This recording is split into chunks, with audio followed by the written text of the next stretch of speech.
Hello everyone. In this video, I am doing question number 2 of worksheet number 3 of chapter 11 Understanding Quadrilaterals, and this question is very important from examination point of view. So the question is, the diagonals of rhombus are in the ratio 5:12. If its perimeter is 104 centimeter, find the lengths of the sides and the diagonals. तो start करते हैं question. First of all, I am drawing here this rhombus.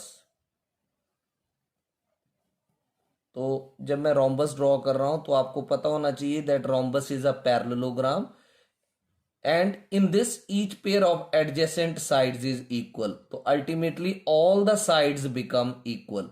तो A B B C C D D A सब इसमें equal होंगी और ये जो इसके डायगोनल्स हैं ए सी और बी डी, राइट, ये आपस में ओ पर कट कर रहे हैं, राइट, और उसने डायगोनल्स की रेशियो 5:12 दी है। तो आप क्या करो, ए सी डायगोनल को 5x एज्यूम कर लो और बी डी डायगोनल को 12x एज्यूम कर लो, राइट।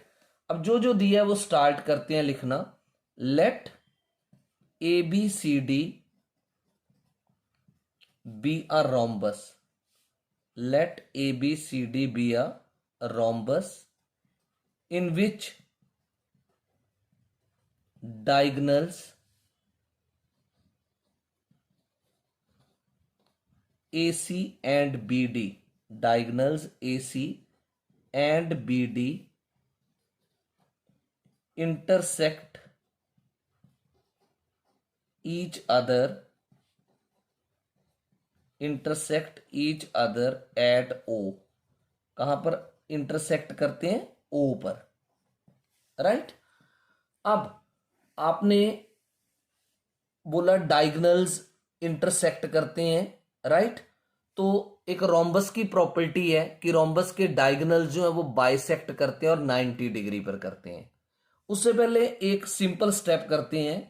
आपको पेरीमीटर ऑफ रोम्बस दे रखा है क्वेश्चन में। पेरीमीटर ऑफ रोम्बस कितना दे रखा है? Perimeter of rhombus 104 centimetre. तो रोम्बस की चारों साइड्स इक्वल हैं, तो क्या करेंगे आप? 4 into side is equal to 104। तो यहां से आप साइड फाइंड आउट करो। कैसे? 104 डिवाइडेड बाई 4, 4 2 जार 8, 2 10 4 6 जार 24, 26 सेंटीमीटर। इसका मतलब कि A B side, BC side, C D side और डी ए साइड, ये चारों ही साइड जो हैं वो 26 सेंटीमीटर बनेंगी, राइट। अब आप लिखेंगे वी नो दैट। उससे पहले आपने ये डायगोनल्स एज्यूम किए हैं, पहले वो लिख लो। लेट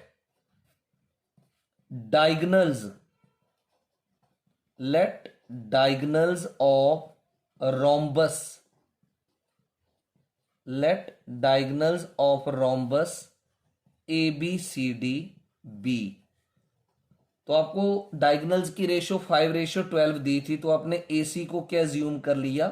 5x एंड BD को क्या एज्यूम कर लिया आपने? 12x, right. अब आप लिखेंगे we know that diagonals of a rhombus, diagonals of a rhombus bisect each other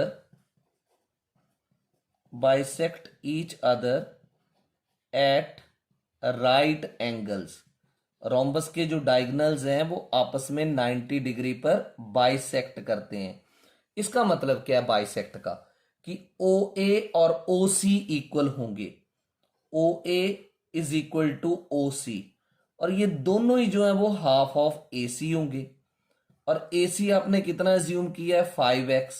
तो 5x अपॉन 2, यानी ओ ए भी 5x अपॉन 2 और ओ सी भी 5x upon 2।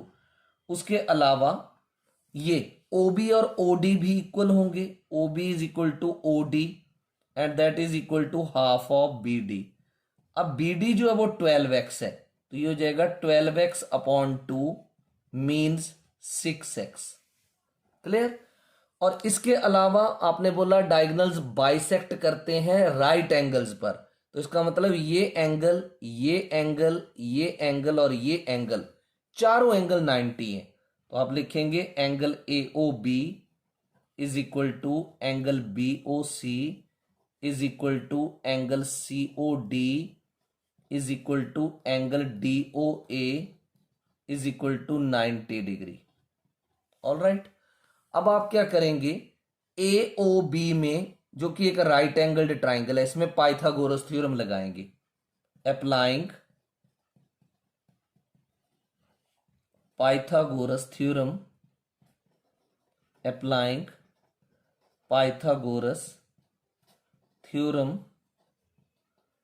In right angled triangle AOB। तो पाइथागोरस थ्योरम कहां लगती है, हमेशा राइट एंगल ट्राइंगल में, और पाइथागोरस थ्योरम के अकॉर्डिंग 90 डिग्री के जो सामने वाली साइड है वो है हाइपोटेन्यूज। तो हाइपोटेन्यूज का स्क्वायर इज इक्वल टू इस साइड का स्क्वायर प्लस इस साइड का square. So AB square is equal to OA का स्क्वायर प्लस OB का स्क्वायर। अब AB तो आपने फाइंड आउट कर ली 26, OA कितना आपने फाइंड आउट किया 5x अपॉन 2, तो उसका क्या हो जाएगा होल स्क्वायर, प्लस OB कितना फाइंड आउट किया है 6x, उसका क्या हो जाएगा होल स्क्वायर। तो 26 इंटू 26 होता है 676, 5 5 25, x स्क्वायर बनेगा क्योंकि इसकी भी पावर 2 है, अपॉन 2 2 4, प्लस 6 6 36 x स्क्वायर। अब 676 इज इक्वल टू 4 आ गया LCM, 4 divided by 4 is 1, 36 x square का भी ओवर 1 लिख लो आप। 4 divided by 4 1, 1 into 25 x square is 25 x square, plus 4 divided by 1 4, 36 into 4 is 144 x square. तो 676 is equal to 144 x square और 25 एक्स स्क्वायर बनेंगे 169 एक्स स्क्वायर डिवाइडेड बाई 4। तो अब आप यहां से एक्स स्क्वायर निकाल लो, कैसे 676 इंटू ये रेसिप्रोकेट हो जाएगा 4 अपॉन 169 बनेगा, 4 अपॉन 169। तो 169 1 जार, 169 4 जार, तो एक्स स्क्वायर जो है वो 4 का स्क्वायर बन गया। अब स्क्वायर स्क्वायर कैंसिल हो जाएंगे तो x की वैल्यू आएगी बेस, ये x and 4 are equal, because power to cancel, तो x की वैल्यू क्या आ गई 4। अब आपसे पूछा गया है साइड्स और डायगोनल, साइड तो आप ऊपर ही निकाल बैठे थे 26 सेंटीमीटर, अब आप निकाल दोगे diagonals, diagonals of rhombus,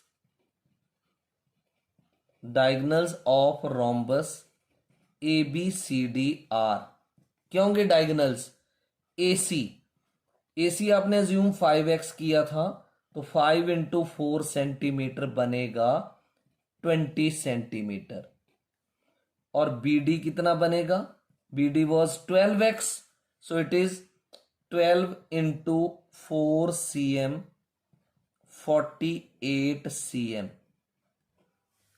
So this was the solution of question number 2. Hope you have understood it. Thank you.